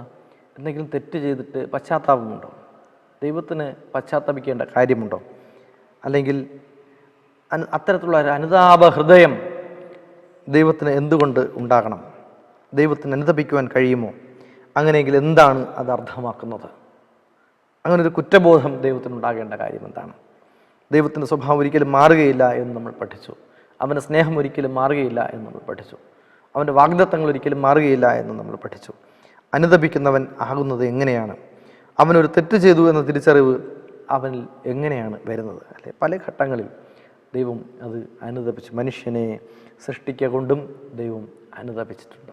കാരണം ദൈവം ഏദൻ പർദീസയിൽ മനുഷ്യനെ സൃഷ്ടിച്ചാക്കുമ്പോൾ ദൈവത്തിൻ്റെ ചിന്തകൾ, ദൈവത്തിൻ്റെ വിചാരങ്ങൾ, ആ വിചാരങ്ങൾ മനുഷ്യൻ ദൈവത്തെ അനുസരിക്കും എന്നുള്ളതായിരുന്നു. പക്ഷേ ആ ഏദൻ പർദീസയിൽ തന്നെ പ്രതിയോഗിയായ പിശാച് പാപം കൊണ്ട് നിറച്ച മനുഷ്യനെ ദൈവത്തിൻ്റെ സന്നിധിയിൽ നിന്ന് മരണത്തിലേക്ക് തള്ളി വിട്ടു. പുറപ്പാട് 32:14 നമുക്കറിയാം. അവിടെ മനുഷ്യർ വിഗ്രഹങ്ങളെ ഉണ്ടാക്കി, ദൈവത്തിൻ്റെ പേരിൽ വിഗ്രഹങ്ങളെ ഉണ്ടാക്കി, കാളക്കുട്ടിയെ ഉണ്ടാക്കി ആരാധിച്ചപ്പോൾ ദൈവത്തിന് അനുതാപം ഉണ്ടായി. അവർക്ക് വേണ്ടിയിട്ടാണ് ദൈവം കൽപ്പനകളെ എഴുതി കൊടുത്തയച്ചത്. യിരെമ്യാവിൻ്റെ പ്രവചനം 18-ാം അധ്യായം 4 മുതൽ 10 വരെയുള്ള വാക്യങ്ങൾ വായിക്കുമ്പോൾ അവിടുത്തെ പറയാൻ നോക്കൂ. കുശവൻ കളിമണ്ണ് കൊണ്ടുണ്ടാക്കിയ പാത്രം അവൻ്റെ കയ്യിൽ ചീത്തയായി പോയി. എന്നാൽ കുശവൻ അതിനെ തനിക്ക് തോന്നിയതുപോലെ മറ്റൊരു പാത്രമാക്കി തീർത്തു. അപ്പോൾ യഹോവയുടെ അരുളപ്പാട് എനിക്കുണ്ടായതെന്നാൽ ഇസ്രായേൽ ഗൃഹമേ, ഈ കുശവൻ ചെയ്തതുപോലെ എനിക്ക് നിങ്ങളോട് ചെയ്യുവാൻ കഴിയുകയില്ലയോ എന്ന് യഹോവയുടെ അരുളപ്പാട്. ഇസ്രായേൽ ഗൃഹമേ, കളിമണ്ണ് കുശവന്റെ കയ്യിൽ ഇരിക്കുന്നത് പോലെ നിങ്ങൾ എൻ്റെ കയ്യിൽ ഇരിക്കുന്നു. ഞാൻ ഒരു ജാതിയെക്കുറിച്ചോ ഒരു രാജ്യത്തെക്കുറിച്ചോ അതിനെ പറിച്ച് ഇടിച്ച് നശിപ്പിച്ചു കളയും എന്ന് അരുളി ചെയ്തിട്ട്, ഞാൻ അങ്ങനെ അരുളി ചെയ്ത ജാതി തൻ്റെ ദുഷ്ടത വിട്ട് തിരിയുന്നുവെങ്കിൽ അതിനോട് ചെയ്യാൻ നിരൂപിച്ച ദോഷത്തെക്കുറിച്ച് ഞാൻ അനുതപിക്കും. ഒരു ജാതിയെക്കുറിച്ചോ ഒരു രാജ്യത്തെക്കുറിച്ചോ ഞാൻ അതിനെ പണിയുകയും നടുകയും ചെയ്യുന്നു അരുളി ചെയ്തിട്ട്, എൻ്റെ വാക്ക് കേട്ടനുസരിക്കാതെ എനിക്ക് അനിഷ്ടമായത് ചെയ്യുന്നുവെങ്കിൽ അവർക്ക് വരുത്തും എന്ന് അരുളി ചെയ്ത നന്മയെക്കുറിച്ച് ഞാൻ അനുതപിക്കും. ആകയാൽ നോക്കൂ, ദൈവത്തിൻ്റെ ആ സ്വഭാവത്തെക്കുറിച്ച് അവിടെ വളരെ വ്യക്തമായി ദൈവം തന്നെ പറയുന്നുണ്ട്. നമ്മളെല്ലാവരും കുശവൻ്റെ കയ്യിലെ കളിമണ്ണ് പോലെയാണ്. കുശവന് ആ കളിമണ്ണിനെ ഇഷ്ടമുള്ള രൂപത്തിൽ ആക്കി മാറ്റാം, അവൻ്റെ മനസ്സിലെ സങ്കല്പം പോലെ ആക്കി മാറ്റാം. അവനത് ഉണ്ടാക്കിയെടുത്ത് താഴെ വയ്ക്കുമ്പോൾ ചിലപ്പോൾ താഴെ വീണ് പൊട്ടിക്കഴിഞ്ഞാൽ അതിനെ ആ കളിമണ്ണിനെ തന്നെ എടുത്തുണ്ടാക്കി വെച്ച് മറ്റൊരു രൂപം ഉണ്ടാക്കി വയ്ക്കാനും അവന് കഴിയും. യഹോവയായ ദൈവം മനുഷ്യരോട് ചോദിക്കുന്നത്, ഇസ്രായേൽ ഗൃഹത്തോട് ചോദിക്കുന്നത്, അല്ലയോ ജനമേ, നിങ്ങളെല്ലാവരും കുശവൻ്റെ കയ്യിൽ കളിമണ്ണ് എന്ന പോലെ അല്ലയോ എൻ്റെ കൈകളിൽ? എനിക്കതിനെ എപ്പോൾ വേണമെങ്കിലും ഇടിച്ച് പരത്തി പുതിയൊരു രൂപമാക്കി മാറ്റാൻ കഴിയും.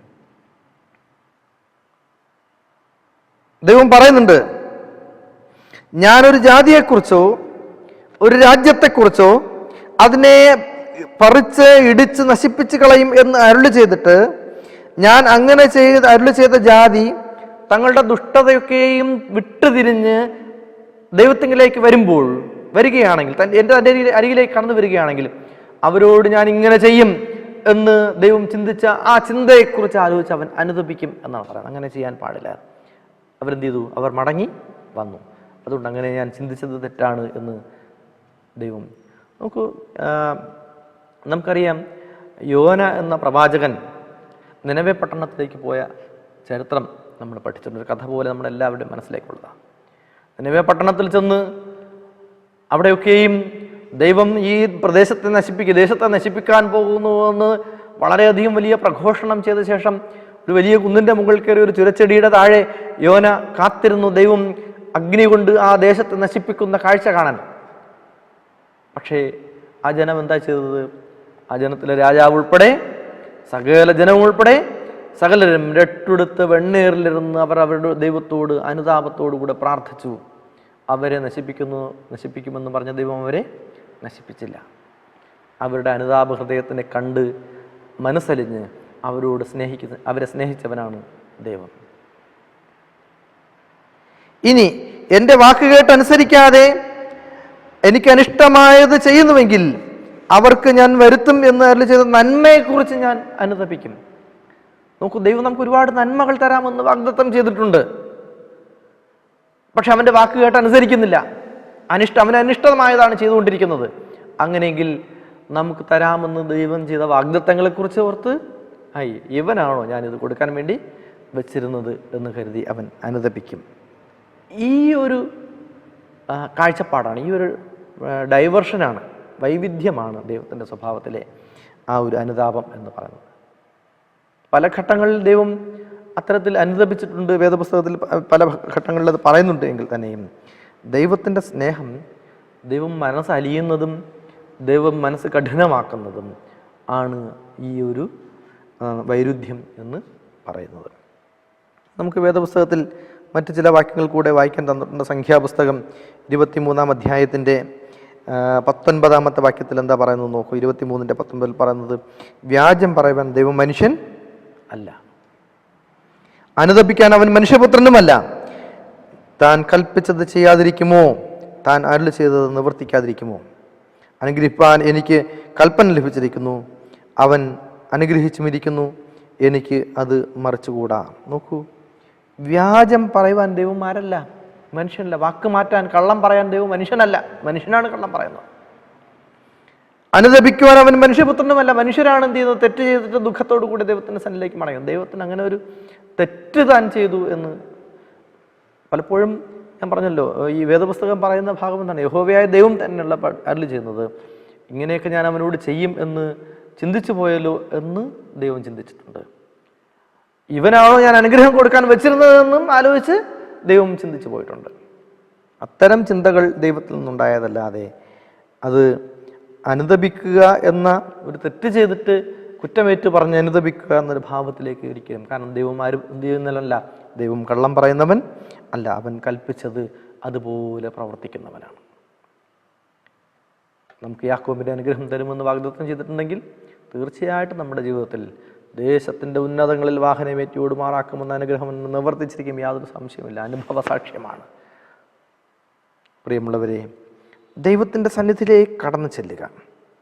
അവൻ നമുക്ക് നൽകുന്ന വാഗ്ദത്തങ്ങൾ ഏത് ഘട്ടത്തിലും നമ്മുടെ ജീവിതത്തിലേക്ക് കടന്നു വരാം. നമുക്ക് വേണ്ടത് മാനുഷികമായ ഒരു മാനസാന്തരമാണ്, ഒരു രൂപാന്തരത്വമാണ് നമുക്ക് വേണ്ടത്. മനസ്സ് പുതുക്കി രൂപാന്തരപ്പെടുവിൻ എന്നാണ് വേദപുസ്തകം പറയുന്നത്. കാരണം മനസ്സാണ്, it is the mind which does everything. It is the mind which think, it is the mind which see. മനസ്സാണ് എല്ലാം ചെയ്യുന്നത്, മനസ്സാണ് പറയുന്നത്, മനസ്സാണ് കാണുന്നത്, മനസ്സാണ് കേൾക്കുന്നത്. ഞാനിത് നിങ്ങളോട് സംസാരിക്കുന്നു, നിങ്ങൾ പല ആളുകളും കാണുന്നുണ്ടാവും, പക്ഷെ പല ആളുകളും കേൾക്കുന്നുണ്ടാവില്ല. പല ആളുകളും കേൾക്കുന്നുണ്ടാവും, പല ആളുകളും മനസ്സിലാക്കുന്നുണ്ടാവില്ല. വിശുദ്ധ വേദപുസ്തകം പറയുന്നത്, നിങ്ങൾ എൻ്റെ ശബ്ദം കേൾക്കുന്നുവെങ്കിൽ നിങ്ങളുടെ മനസ്സിനെ കഠിനമാക്കരുത്, മറിച്ച് മനസ്സ് പുതുക്കി രൂപാന്തരപ്പെടുവിൻ. ആ ഒരു മെറ്റമോർഫോസിസ്, രൂപാന്തരത്വത്തിൻ്റെ ഒരു അവസരമാണ് വിശുദ്ധ വേദപുസ്തകം നമുക്കിവിടെ പറഞ്ഞത്. അനുതപിക്കുന്ന ദൈവം അതൊരു നമുക്ക് അവൻ തരാൻ വെച്ചിരിക്കുന്ന അനുഗ്രഹങ്ങളുടെ ഓഹരി എത്ര വലുതാണെന്ന് മനസ്സിലാക്കുക. അത് നാം ദൈവത്തിൻ്റെ സന്നിധിയിലേക്ക് കടന്നു ചെന്ന് വാങ്ങിക്കാനാണ് നാം തയ്യാറാകേണ്ടത്. അപ്പോൾ ദൈവത്തിന് അനുവദിക്കേണ്ടി വരില്ല, ഇവനതിന് യോഗ്യൻ തന്നെ, ഇവൻ എൻ്റെ പ്രിയപുത്രൻ, ഇവനിൽ ഞാൻ പ്രസാദിച്ചിരിക്കുന്നു എന്ന് പറഞ്ഞ് നമ്മുടെ ഓരോരുത്തരെയും തലയിൽ കൈവച്ച് അവൻ നമ്മെ അനുഗ്രഹിക്കും. അതിനുവേണ്ടി നാം എന്ത് ചെയ്യുക? ഒരുങ്ങി അവൻ്റെ സന്നിധിയിലേക്ക് കടന്ന്, നമ്മുടെ ഹൃദയങ്ങളെ ഒരുക്കി അവൻ്റെ സന്നിധിയിലേക്ക് കടന്നു ചെല്ലുക എന്നാണ് ഈ പാഠം നമ്മെ പഠിപ്പിക്കുന്നത്.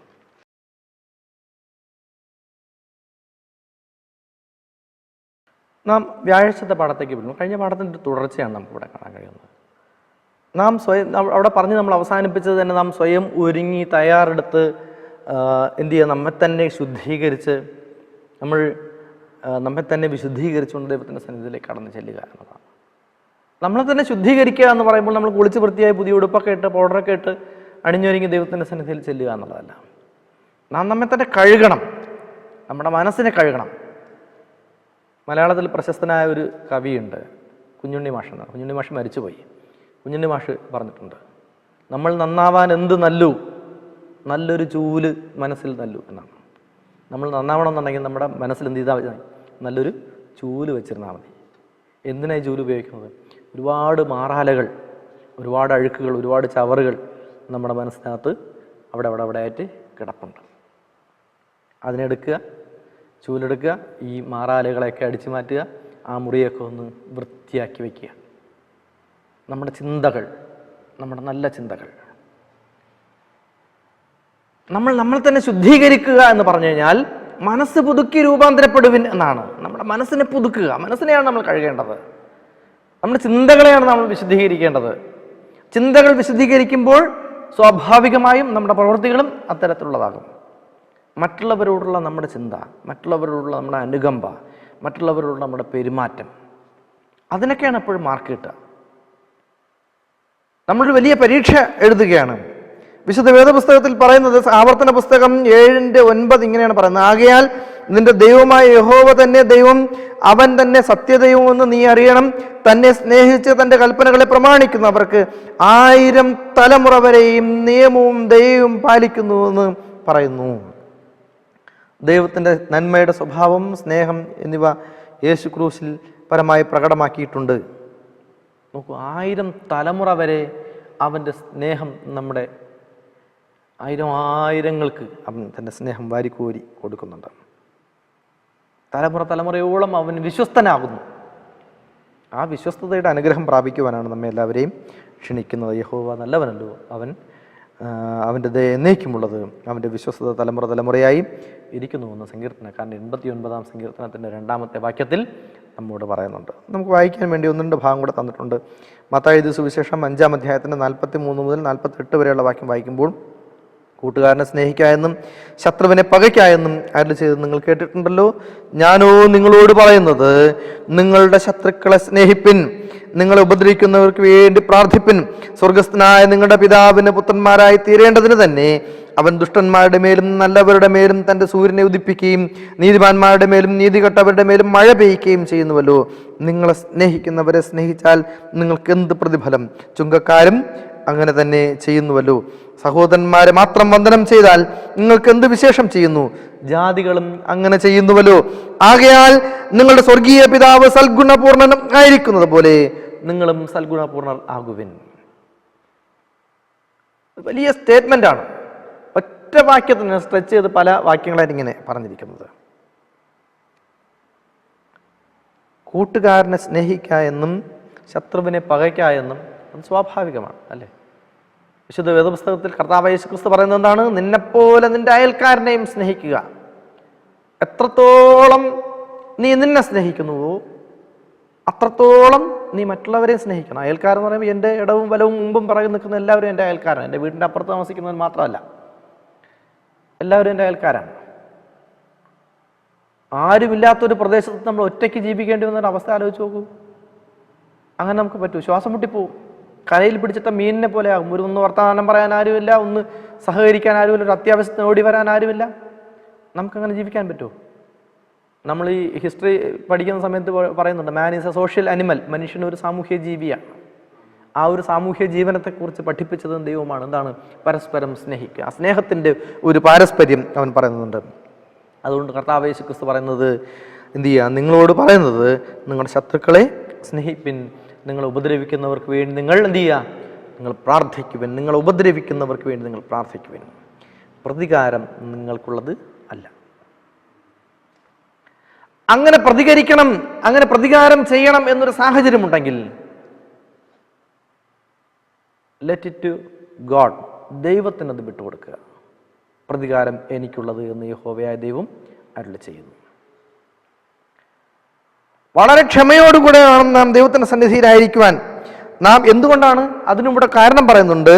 സ്വർഗസ്ഥനായ നിങ്ങളുടെ പിതാവിന് നിങ്ങൾ പുത്രന്മാരായി തീരുവാൻ വേണ്ടി തന്നെ അവൻ ദുഷ്ടന്മാരുടെ മേലും നല്ലവരുടെ മേലും തൻ്റെ സൂര്യനെ ഉദിപ്പിക്കുകയും നീതിമാന്മാരുടെ മേലും നീതികെട്ടവരുടെ മേലും മഴ പെയ്യുകയും ചെയ്യുന്നുണ്ട്. മഴയും സൂര്യനും എല്ലാം എല്ലാവർക്കും ഒരുപോലെയാണ്. എന്നിട്ടും ആളുകൾ എല്ലാവരും ഒരുപോലെയാണ് അനുഭവിക്കുന്നത്. എന്നിട്ടും ദുഷ്ടന്മാരും ഉണ്ടാകുന്നുണ്ട്, നീതിമാന്മാരും ഉണ്ടാകുന്നുണ്ട്. എന്നിട്ട് ചോദിക്കുന്നു, നിങ്ങളെ സ്നേഹിക്കുന്നവരെ മാത്രം നിങ്ങൾ തിരിച്ച് സ്നേഹിച്ചു കഴിഞ്ഞാൽ എന്ത് പ്രയോജനം? ഒരു വാക്യം കൂടെ പറയുന്നുണ്ട്, ചുങ്കക്കാരും അങ്ങനെ ചെയ്യുന്നുണ്ടല്ലോ. നിങ്ങളുടെ സഹോദരന്മാരെ മാത്രം നിങ്ങൾ വിഷ് ചെയ്താൽ എന്ത് പ്രയോജനം? നിങ്ങളെ സഹോദരന്മാരെ മാത്രം വന്ദനം ചെയ്താൽ എന്ത് വിശേഷം? ജാതികളും അങ്ങനെ ചെയ്യുന്നുവല്ലോ. ആകയാൽ സ്വർഗീയ പിതാവ് സൽഗുണപൂർണൻ ആയിരിക്കുന്നത് പോലെ നിങ്ങളും സൽഗുണപൂർണർ ആകുവിൻ. ഇതൊരു ആഹ്വാനമാണ്, മറ്റൊരു പ്രഖ്യാപനമാണ്. നിങ്ങളുടെ സ്വർഗീയ പിതാവ് ആരാണ്? നമ്മുടെ സ്വർഗീയ പിതാവ് സൽഗുണപൂർണൻ ആണ്. യഹോവയായ ദൈവം മാറ്റമില്ലാത്തവനെന്ന് പറഞ്ഞതുപോലെ നമ്മുടെ സ്വർഗീയ പിതാവ് സൽഗുണപൂർണൻ ആണ്. അതുകൊണ്ട് നമ്മളും സൽഗുണപൂർണർ ആയിരിക്കുക എന്നാണ്. ഹോശയുടെ പ്രവചന ഭാഗം 12-ാം അധ്യായത്തിൻ്റെ 6-ാമത്തെ വാക്യം എന്താണ്? സ്നേഹത്തെയും ന്യായത്തെയും മുറുകെ പിടിക്കുക. സങ്കീർത്തനങ്ങൾ 85:10 നീതിയെയും കരുണയെയും ഒരുമിച്ച് കൊണ്ടുവരിക. നോക്കൂ, ഇവിടെ ലേഖകൻ പറയുന്നത്, വെളിപ്പാട് പുസ്തകം 15:3, 4, 9 മുതൽ 12 വരെയുള്ള വാക്യങ്ങളുമായി താരതമ്യം ചെയ്ത് പറയുന്നത് എങ്ങനെയാണ്? നീതിയുള്ള ന്യായവിധി വെളിപ്പെടും. റോമർക്ക് എഴുതിയ 2:5 സർവശക്തിയുള്ള ദൈവമായ കർത്താവേ, നിന്റെ പ്രവൃത്തികൾ വലുതും അത്ഭുതവുമായവ. സർവ്വജാതികളുടെയും രാജാവേ, നിന്റെ വഴികൾ നീതിയും സത്യവുമായവ. കർത്താവെ, ആർ നിന്റെ നാമത്തെ ഭയപ്പെടാതെയും മഹത്വപ്പെടുത്താതെയും ഇരിക്കും?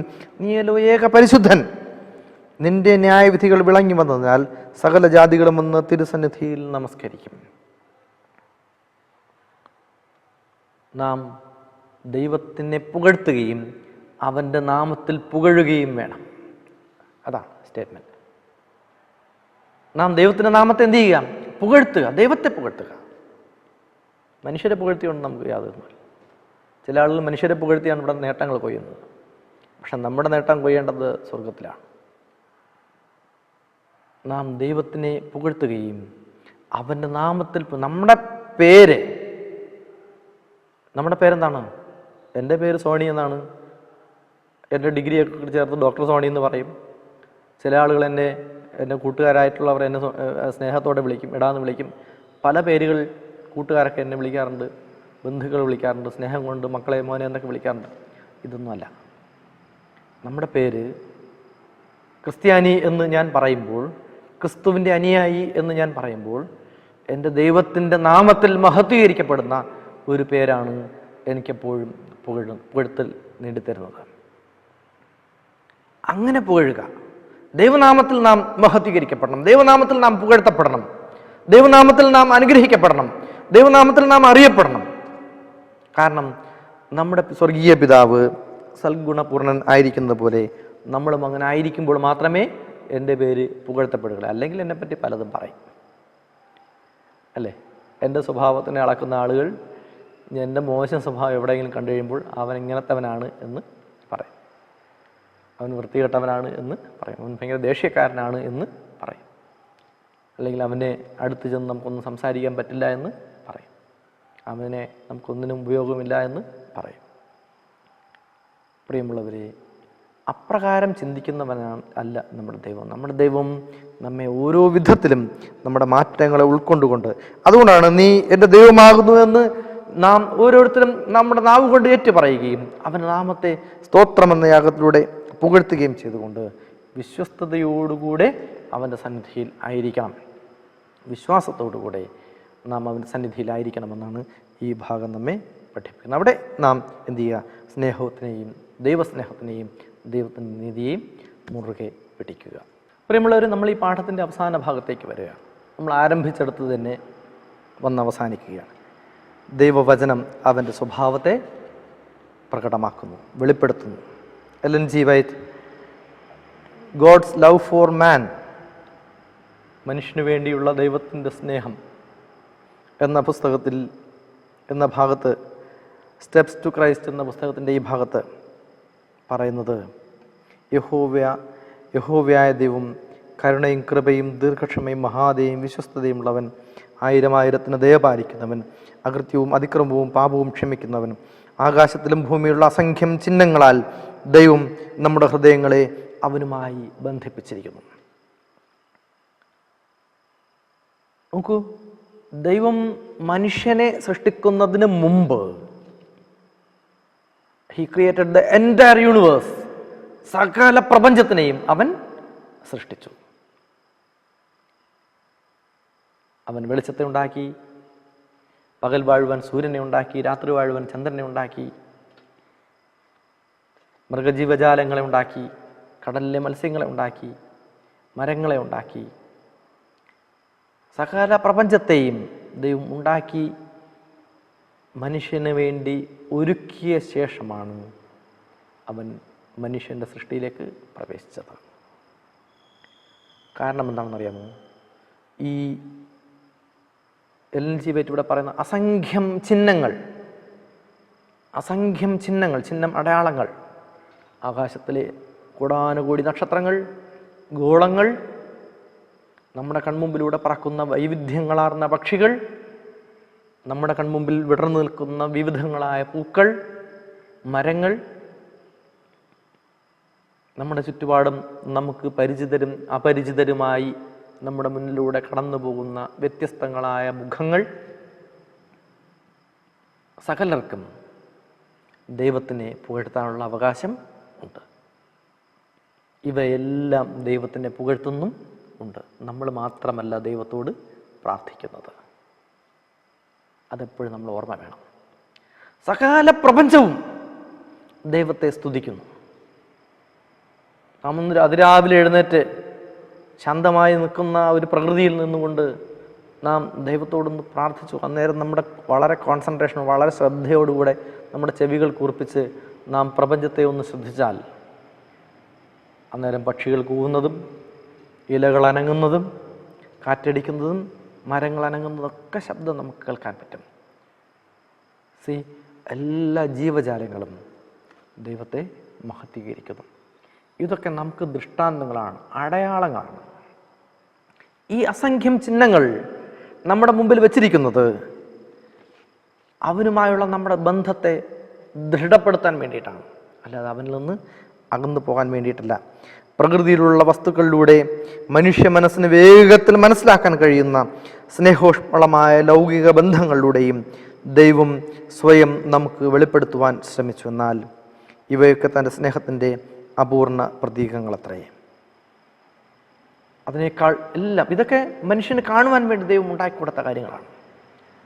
എന്നാൽ അതിനേക്കാളുമൊക്കെ എല്ലാത്തിനും ഉപരിയായി അവൻ തൻ്റെ വലിയ സ്നേഹം മനുഷ്യന് കാണിച്ചു. അതെപ്പോഴും യോഹന്നാൻ്റെ സുവിശേഷം 15-ാം അധ്യായം നമ്മൾ വായിക്കുമ്പോൾ അവിടെ നമ്മൾ കേൾക്കുന്ന 17-ാമത്തെ വാക്യം എന്താണ്? തൻ്റെ ഏകജാതനായ പുത്രനിൽ വിശ്വസിക്കുന്ന യവനും നശിച്ചു പോകാതെ നിത്യജീവൻ പ്രാപിക്കേണ്ടതിന് ദൈവം അവന് നൽകുവാൻ തക്കവണ്ണം ലോകത്തെ സ്നേഹിച്ചു. ഇതാണ് നീതിയോടെയുള്ള ദൈവ സ്നേഹം.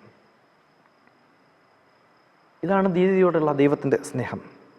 ആ വലിയ തേജസ് അനുഭവിക്കുവാൻ നമ്മുടെ ചുറ്റുപാടും നിൽക്കുന്ന ഇരുണ്ട നിഴലുകളൊക്കെയും മാറ്റി വെളിച്ചത്തിൻ്റെ പിതാവിനെ, I am the light of the world, ഞാൻ ലോകത്തിൻ്റെ വെളിച്ചമാകുന്നു എന്ന് പ്രഖ്യാപിച്ച ദൈവത്തിങ്കിലേക്ക് നാം കണ്ണുകളെ ഉയർത്തി പ്രാർത്ഥിക്കാം.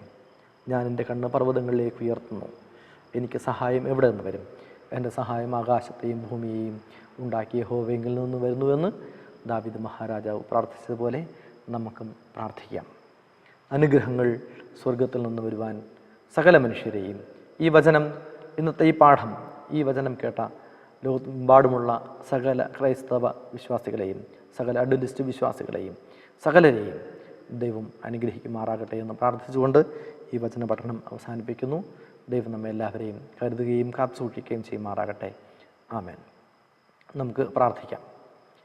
സ്വർഗസ്ഥനായ ദൈവമേ, ഈ നല്ല പകൽക്കാലത്തിനായി നന്ദിയോടെ സ്തോത്രം. നിൻ്റെ സന്നിധിയിലായിരുന്നു കൊണ്ട് അങ്ങയുടെ വചനത്തെ ധ്യാനിക്കുവാൻ, പഠിക്കുവാൻ അടിയങ്ങൾക്ക് അവസരപ്രദാനമായി നൽകിയല്ലോ. പിതാവേ, അങ്ങയുടെ സ്നേഹം എത്ര വലുതാണെന്ന് അടിയങ്ങൾ അനുഭവിച്ചറിയുന്നു.